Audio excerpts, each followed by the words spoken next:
أصدقائي وحبايبي السلام عليكم ورحمة الله وبركاته.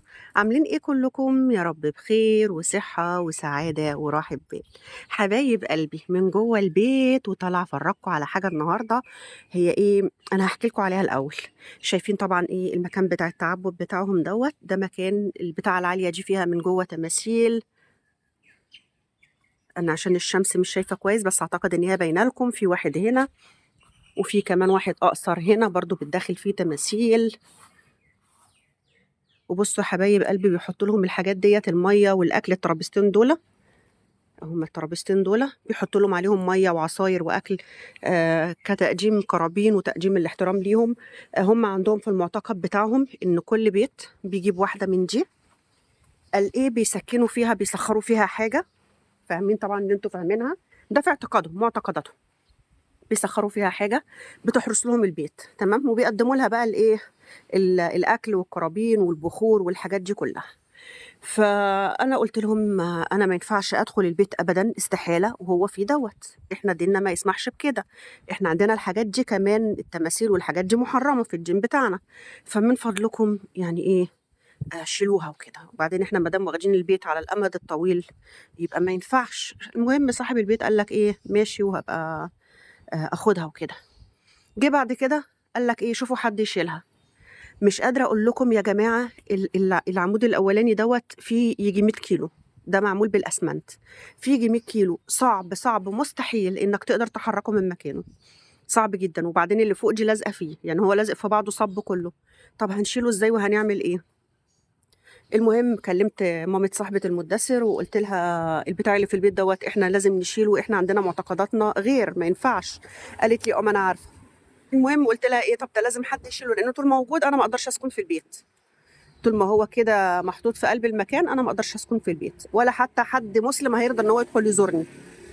فقالت لي طيب يعني هتشوف ناس وهتشوف حد، وقالت لي خدي بالك اوعوا تكسروه بنفسكم، لأن ده غلط وخطر عليكم، ده بيتعمل له طقوس وبيتشال بيه. حتى أنا قلت إيه، قلت لو في حد يرضى ياخده أو نتبرع بيه اللي اسمها إيه ديّة المعبد أو الحاجات دي، قالوا لي: "لأ ما ينفعش، كل بيت بيبقى له الحاجة الخاصة بيه، لإن هو هنا ده حامي البيت ده، الحاجات دي بتحرس البيت ده." هم معتقداتهم كده، إن كل بيت ليه اللي بيحرسه. بُصّوا في من على بُعد أهو واحد كمان أهو بُصّوا، واخدين بالكم؟ واحد أهو حاطين برضه، وبيحطّوا له ورود وحاجات. فقالوا لك إيه، كل بيت وليه الحارس بتاعه، فما ينفعش إنك تاخد من هنا تودّي هنا، لازم كل مكان ليه حاجته، ما ينفعش. طب ده الحل إيه؟ ده بيتعمل عليه طقوس، إن يعني طقوس علشان خاطر إيه، إن البيت ده خلاص هيتساب، وإن هم إيه، ما يعني يرضوا إن هم يمشوا من البيت وكده.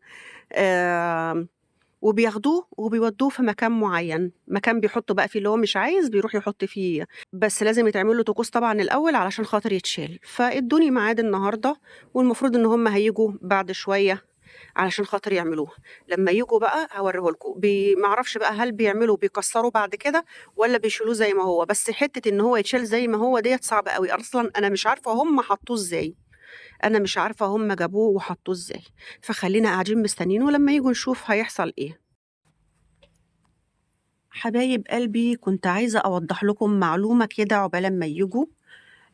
الناس اللي كانت بتسأل على المُدّثِر والجيش بتاع المُدّثِر إن هو ما دام ولد وحيد ما يدخلش الجيش، ده عندنا يعني عندنا يمكن في الدول العربية كلّها الله أعلى وأعلم، لكن هنا لأ كلّه بيدخل، وحيد مش وحيد كلّه بيدخل. الناس اللي كانت بتقول لي الدراسة بتاعته هو كده مش هيكمّل دراسة، هو إن شاء الله لو دخل هيبقى في شهر إبريل، المفروض إن هو بيروح يسلِّم نَفْسه في شهر إبريل وبيعمل الاقتراع، اللي هي بيشِد ورقة وبيشوف هيطلع له إيه. طبعًا زي ما قُلت لكم قبل كده إن هو في لونين، لون بياخد الإعفا ولون بيدخل الجيش، اللون اللي بياخد الإعفا دي ورقة واحدة بس، فبتبقى من حظ اللي بتطلع له بقى. وبعد كده بقى المفروض إن هو هيروح شهر 5 أعتقد، هيكون خلاص خلّص الامتحانات بتاعته، ربنا يكرمه ادعوا له. الجيش بقى هيدخل هيقعد سنتين، دي هنا إلزامي كُلّه سنتين. الناس اللي كانوا بيسألوا ليه هو ما دخلش الجيش وهو بيدرس زي النظام هنا، لان هنا في نظام يا جماعه من اولى ثانوي، يعني بعد ما يخلص اعدادي بيدخل الثانوي، وبيقدم من اول ثانوي ان هو يدخل الجيش، وبيروح مره او مرتين في الاسبوع اللي هو يوم الاجازه. فعقبال ما بيخلص ثانوي بيكون خلص الجيش معاها. للاسف يا حبايب قلبي، ساعه تقديم ابني المدثر للجيش كان موضوع كورونا. اول ما حصل موضوع كورونا وقفلوا بقى كل حاجه، كل حاجه في الدنيا اتقفلت. في عربيه جايه بره، هي اعتقد هي دي، اعتقد هم دول اللي هيبتدوا يعملوا الحاجه. حبايب قلبي، هما هنا كده كانوا بيأدوا الطقوس اللي هم عاملينها وبيقولوها تمام. بس انا لغيت الصوت، وقلت عشان ما حدش يتضايق او حد يخاف او حد يقول لي انت ليه بتنزلي لنا الحاجات دي، ودي ممكن تكون تعويذ والكلام ده كله. فانا لغيت الصوت خالص، بس جبت لكم المنظر وهم واقفين. وطبعا طول الوقت دوت، او بمعنى اصح من اول ما رحت كنت مشغله سوره البقره في قلب البيت من بدري. وانا عامه كل ما بروح بحرص على اني دايما اشغلها. هم كده خلاص خلصوا الطقوس بتاعتهم، وهيبتدوا ان هم يشيلوا المعبد ده، مش عارفه بيسموه ايه. مش عارفه بصراحه هيشيلوه ازاي، ده تقيل قوي قوي. وهم نفرين اللي جايين، ده العمود الطويل ده ولا 10 تنفار. بصوا يعني الراس بس لوحدها، بصوا شايلينها اتنين، بصوا تقيله. بصوا دي مامة صاحب المدثر ام بورنيطه دي. المشكله بقى يعني العواميد دي الصغيره اللي هي بتحط عليها الكرابين والاكل والحاجات ديت، دي يعني ايه، معقوله. المشكله الكبيره ديت يعني كل الراس لوحدها والرجل لوحدها يقدروا يشيلوها كده، لكن الكبيره دي لحمينها، الطويله دي كده لحمينها ببعضها، دي ملحومه ببعضها.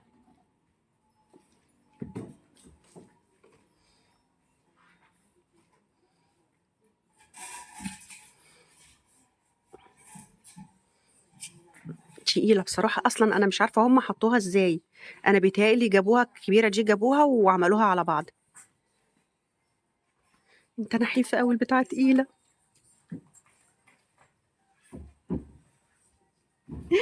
لذيذه. اختها اخت مامة صاحبه المدثر.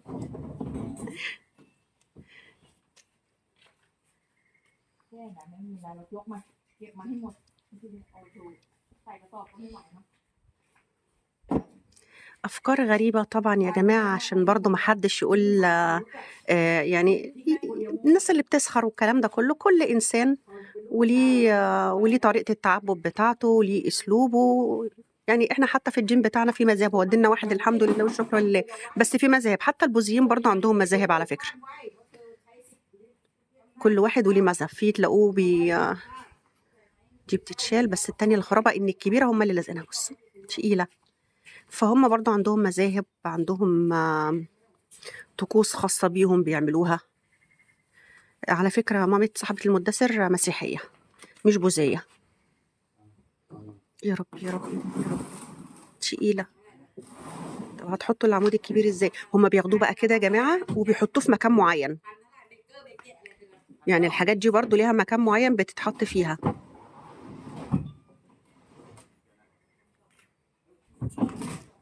زي ما عرفتكم كده ان كل واحد بيبقى عنده بيت بيجيب حارس للبيت ده، يعني ده كده تعبد للبيت ده عشان يحرس البيت ده، البيت ده يبقى محروس يعني محمي من من حرامية، من سرقات، من الجن، من الحاجات دي كلها. فده بالنسبة لهم ده بيحمي البيت، فما ينفعش انك تاخد حاجة بيت توديها لبيت تاني، كل بيت ليه الحماية بتاعته.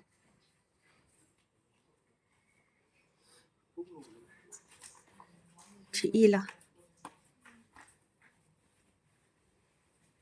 ده سر، يبقى روح ساعدهم يا بابا في الكبير ده، لحسن هيبقى صعب قوي ان هم يشيلوه لازق في بعضه.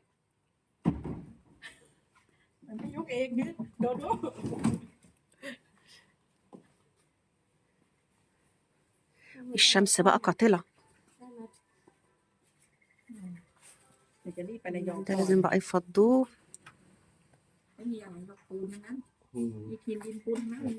بصوا حاطين فازات فيها بخور، حاطين كوبايات للمية، حاطين حاجات للأكل، حاجات من دي، ورود طبعا بقى، الورود متعلقة من فوقيه اهي لو شايفينها، فل.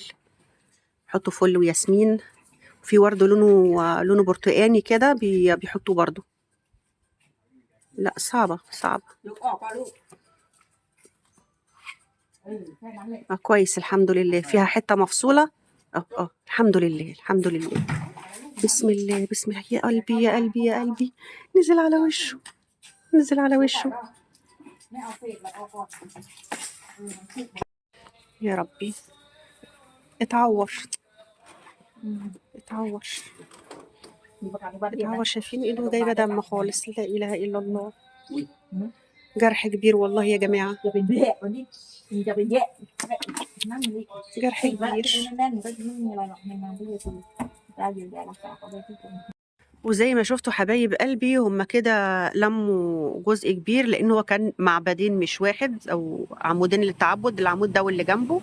العربية اتملت والشاب اتجرح. أعتقد إن هو هيطلع على المستشفى. قالوا هيروحوا الأول يرموا اللي هم شالوه، لأن خلاص ما فيش مكان على السيارة عندهم، ما فيش مكان.